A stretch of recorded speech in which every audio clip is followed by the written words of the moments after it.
నేటి 16వ శ్లోకం.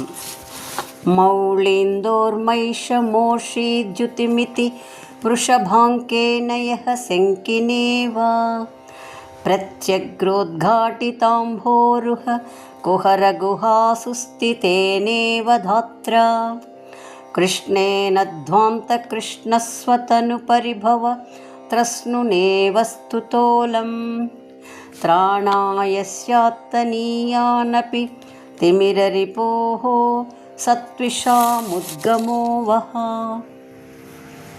ఈ శ్లోకంలో క్రమంగా సూర్యతేజస్సు తీవ్రస్థితికి చేరుకున్నదని, ఆ సూర్యదేవుని తీక్ష్ణతకు సాక్షాత్తు శ్రీమూర్తులే శంకాకులిత మనస్కులై ఆ లోకబాంధవుని స్తుతిస్తున్నట్లుగా ఉత్ప్రేక్షాలంకారంలో అద్భుతంగా భావన చేశాడు మయూరుడు. అయితే సృష్టి స్థితి లయకారకులైన ఆ త్రిమూర్తిత్రయాన్ని బ్రహ్మ విష్ణు మహేశ్వరుల క్రమంలో కాకుండా మహేశ్వర బ్రహ్మ విష్ణువుల క్రమంలో మయూరుడు ప్రతిపాదించటంలోని అంతరార్థం ఏమిటంటే, సూర్యోదయానికి ముందుగానే ఉదయ సంధ్యలోనే చంద్రకాంతి వెలవెలబోతుంది. సూర్యోదయంలో కమలాలు వికసించటం మొదలు పెడతాయి. తరువాత క్రమంగా ఆ వెలుగు రేఖల ఆగమనంతో చీకటి పూర్తిగా పటాపంచలైపోతుంది. కాబట్టి ఆ క్రమంలోనే ఈ శ్లోకంలో ముందుగా మహేశ్వరుని, తరువాత బ్రహ్మ విష్ణువులను భావన చేశాడు మయూర మహాకవి. మౌళీందోర్మైష మోషీద్యుతిమితి వృషభాంకేన యః శంకినేవా. ఏషః ఈ సంస్కృత శబ్దానికి ఇది అని అర్థం. వేదం ఏష అనే శబ్దం సూర్యపరంగా పలుమార్లు వాడింది. సర్వదేవతాత్మకో హేషః, ఈ కనిపిస్తున్న ఏషః ఈ సూర్యుడే సర్వదేవతాత్మకుడు. అదేవిధంగా ఏష బ్రహ్మాచ విష్ణుశ్చ శివః అని అగస్త్యముని ఆదిత్య హృదయంలో ఏషః ఈ సూర్యుడే బ్రహ్మ విష్ణు శివస్వరూపంగా చెప్పబడుతున్నాడని రామచంద్రమూర్తితో చెప్పడం జరిగింది. కాబట్టి ఏషః ఈ సూర్యుడు లేదా ఈ సూర్యకాంతి వృషభాంకేన, వృషభ ప్లస్ అంకేన నందివాహనారూఢుడైన ఆ ఈశ్వరుడు, మౌళి ప్లస్ ఇందోహో తన శిరస్సుపై ఉన్న ఆ చంద్రలేఖ యొక్క ద్యుతిమితి, ద్యుతిం ప్లస్ ఇతి ఈ కాంతిని, తన శిరస్సుపై ప్రకాశించే చంద్రకాంతిని సైతం మోషీత్ అపహరించటం అని అర్థం.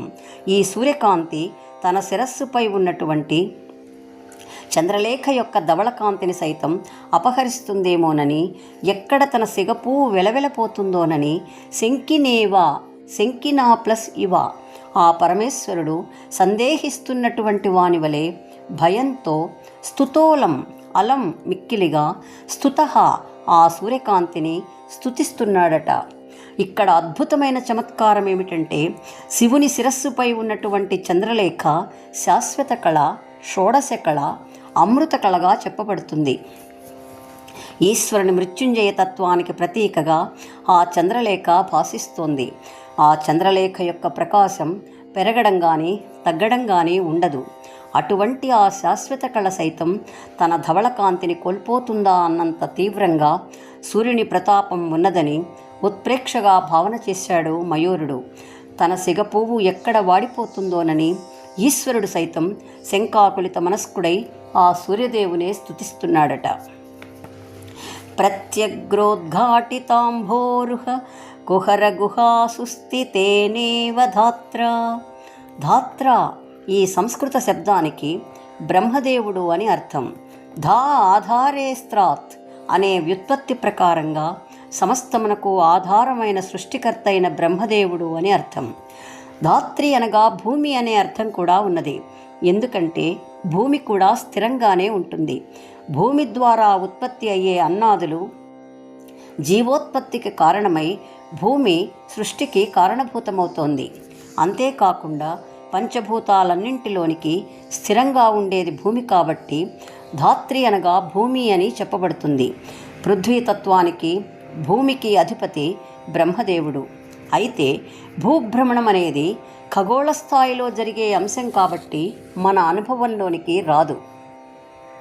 ప్రత్యగ్ర ప్రతి ప్లస్ అగ్ర చక్కగా కమలంలోని ప్రతి ఒక్క దళము పూర్తిగా ఉద్ఘాటిత ప్లస్ అంభోరుహ. అంభోరుహము అనగా కమలము అని అర్థం. ఉద్ఘాటిత అనగా చక్కగా వికసించినటువంటి ఆ కమలము యొక్క కుహర గుహ, కమలము లోపలి భాగమైన కర్ణిక వరకు సూర్యకాంతి ప్రసరించి సుస్థితేన ప్లస్ ఇవ, సుస్థిరంగా ఉన్నవాని వలె బ్రహ్మదేవుడు కమలాసనుడై ఉన్నాడు. అయితే ఇక్కడ చమత్కారం ఏమిటంటే, భూమి మీది కమలములు సూర్యకాంతి వలన విచ్చుకుంటాయి, వికసిస్తాయి. కానీ బ్రహ్మదేవుని ఆసనమైన ఆ బ్రహ్మకమలం సూర్యదేవుని వలన వికసించదు. కానీ సాధారణంగా కమలములను వికసింపచేసే ఆ సూర్యకాంతి ఈ బ్రహ్మకమలాన్ని మాత్రం వాడిపోయేటట్లుగా చేస్తుందేమోనని బ్రహ్మదేవుడు భయపడుతున్నాడట. ధాత్ర అనే శబ్దాన్ని ప్రయోగించటంలోని మయూర మహాకవి యొక్క మరొక చమత్కారం ఏమిటంటే, ఆ కమలం ముడుచుకొని పోయి తన సుస్థిరతకు ఎక్కడ భంగం వాటిల్లుతుందోనని, అంతేకాకుండా సుస్థిరమైన తన కమలాసనానికి ఎక్కడ అస్థిరత కలుగుతుందోనని సందేహిస్తున్నాడట బ్రహ్మదేవుడు. ధాత్ర అనే ఆయన పేరుకే భంగం వాటిల్లేటట్టుగా బ్రహ్మదేవుని సుస్థిరతకే భంగం కలిగే విధంగా సూర్యదేవుడు ప్రకాశిస్తున్నాడని అద్భుతమైన చమత్కారంతో ఈ ధాత్ర అనే శబ్దాన్ని బ్రహ్మదేవుని పరంగా ప్రయోగించాడు మయూర మహాకవి. ఇక్కడ మనం గమనించవలసిన మరొక ముఖ్యమైన అంశం ఏమిటంటే, జంబూద్వీపం అనగా మనం ఉంటున్న భూలోకం, తరువాత ప్లక్షద్వీపం, ఇది భువర్లోకం, శాల్మలీ ద్వీపం సువర్లోకం, కుశద్వీపం మహోలోకం, క్రౌంచద్వీపం జనోలోకం, శాకద్వీపం తపోలోకం, చివరగా పుష్కర ద్వీపం, ఇదే సత్యలోకం, బ్రహ్మలోకంగా చెప్పబడుతుంది. ఈ సప్తద్వీపముల వరకు ఆ సూర్యకాంతి ప్రసరిస్తోంది. భూలోకమైన జంబూద్వీపం లవణ సముద్ర జలాలతో అనగా ఉప్పు నీటితో ఆవరింపబడి ఉన్నట్లుగా, ప్లక్షద్వీపం ఇక్షు సముద్రంతోనూ, శాల్మలీ ద్వీపం మధు అనగా తేనె సముద్రంతోనూ, కుశద్వీపం ఘృతం అనగా నేతి సముద్రంతోనూ, క్రౌంచద్వీపం క్షీర సముద్రంతోనూ, శాకద్వీపం పెరుగు అనగా దధి సముద్రంతోనూ, చివరగా పుష్కర ద్వీపం శుద్ధోదక సముద్రంతోనూ ఆవరింపబడి ఉంటుంది.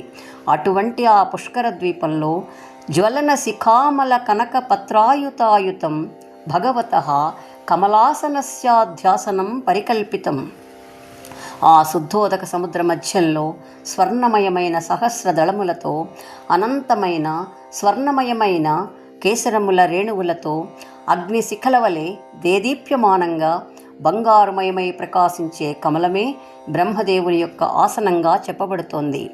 ఇదే మన దేవతార్చనలో ఆ పరబ్రహ్మతత్వాన్ని భావన చేస్తున్నటువంటి పంచామృత స్నపన, అనంతరం చేసే శుద్ధోదక స్నపన అయి ఉండవచ్చు. ఇది కేవలం నా భావన మాత్రమే.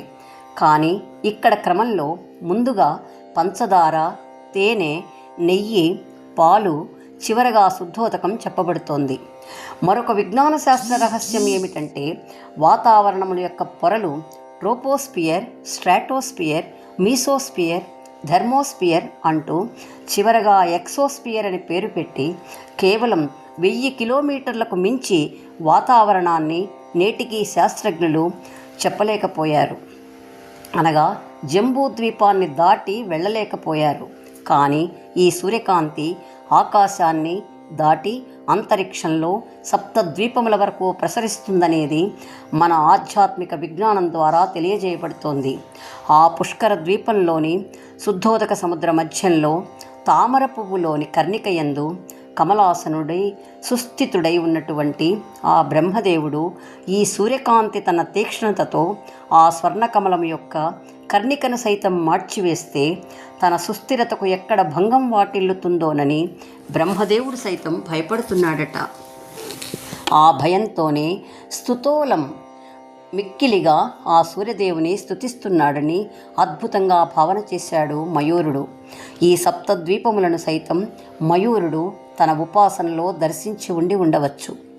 కృష్ణేన ధ్వాంత కృష్ణస్వతను పరిభవ త్రస్నునేవ స్తుతోలం. కృష్ణేన కృష్ణుని చేత కూడా స్తుతోలం మిక్కిలిగా ఆ సూర్యకాంతి స్తుతింపబడుతోందట.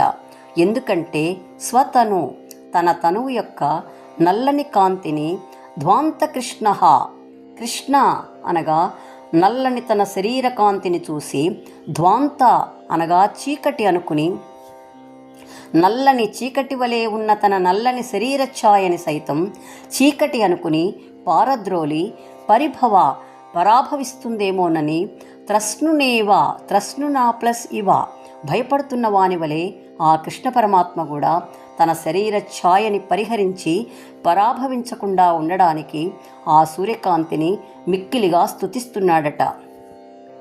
త్రాణాయస్తాత్యత్తనీయానపి తిమిరరిపోః సత్విషాముద్గమో వః. సహా ఆ విధంగా త్రిమూర్తుల చేత స్తుతింపబడుతున్నటువంటి ఆ సూర్యకాంతి తనీయా ప్లస్ అపి, తనీయా అనగా ఈ అద్భుతమైన సంస్కృత శబ్దానికి అతి సన్ననైన అని అర్థం. బిసతంతు తనీయసి అని లలితా సహస్రంలో వాగ్దేవతలు చెప్పినట్టుగా తామరతూడులోని సన్నని దారం వలె ఉన్నట్లుగా సన్ననై అల్పమైనటువంటి ఈ సూర్యకాంతి త్రిమూర్తులపై తమ ప్రభావాన్ని చూపలేకపోయినప్పటికీ అని ఒక అర్థం. అంత అల్పమైనప్పటికీ త్రిమూర్తులను సైతం భ్రమింపచేస్తున్నదని మరొక అంతరార్థం. ఆ విధంగా అల్పమైనప్పటికీ తిమిరహ చీకటికి, రిపో శత్రువై, ఉద్గమః ఆ సూర్యుని నుండి ప్రసరించిన లేదా బయలుదేరినటువంటి, త్విష ఆ సూర్యకాంతి, వహ మిమ్ములను, త్రాణాయ రక్షించటం కోసమే, స్థాత్ అగుగాక ఎటువంటి భయములను మీకు కలుగకుండగా మిమ్ములను రక్షించుగాక అని ఆకాంక్షిస్తున్నాడు మయూరుడు. అల్పమైనప్పటికీ చీకటికి శత్రువై సూర్యుని నుండి బయలుదేరినటువంటి ఆ సూర్యకాంతి పరమేశ్వరుడు తన సిగపువ్వు ఎక్కడ వాడిపోతుందనే శంకతోనూ, బ్రహ్మదేవుడు తన కమలంలోని కర్ణిక వరకు ప్రసరించి సుస్థిరమైన తన కమలాసనాన్ని ఎక్కడ అస్థిరపరుస్తుందోననే భయంతోనూ, కృష్ణ పరమాత్మ తన శరీర ఛాయను చీకటి అనుకుని పరిహరించి ఎక్కడ పరాభవిస్తుందోననే భయంతోనూ త్రిమూర్తుల చేత స్తుతించబడినట్లుగా ప్రకాశించే ఆ సూర్యకాంతి మీ భయములను సైతం పోగొట్టి మిమ్మలను రక్షించుగాక, మీకు ఆ సూర్యకిరణములు రక్షాకరములు అగుగాక అని ఆకాంక్షిస్తున్నాడు మయూర మహాకవి. ఈ శ్లోకానికి జంఝాల వారి అనువాదం. తన శీర్షమందలి ధవళాం సుకాంతి ఏ ప్రొద్దునైన హరించునేమో, తన జన్మభవనంబు తామర పువ్వు నుండి ఏ ప్రొద్దునైన పంపించునేమో, తన దేహమందలి ఘనవర్ణరాజము ఏ ప్రొద్దునైన తగ్గించునేమో, తన రెండు కన్నుల తత్వంబు పసిగట్టి ఏ ప్రొద్దునైన మూయించునేమో అని శివుండు ధాత వనమాలి విష్ణువు నుతులొనర్చిరంత శుభమటంచు, అట్టిలు నుతులొనర్చు ఆదిత్య రుచులవే అనుజ పల్కుమా వేగం స్వాగతం. స్వస్తి.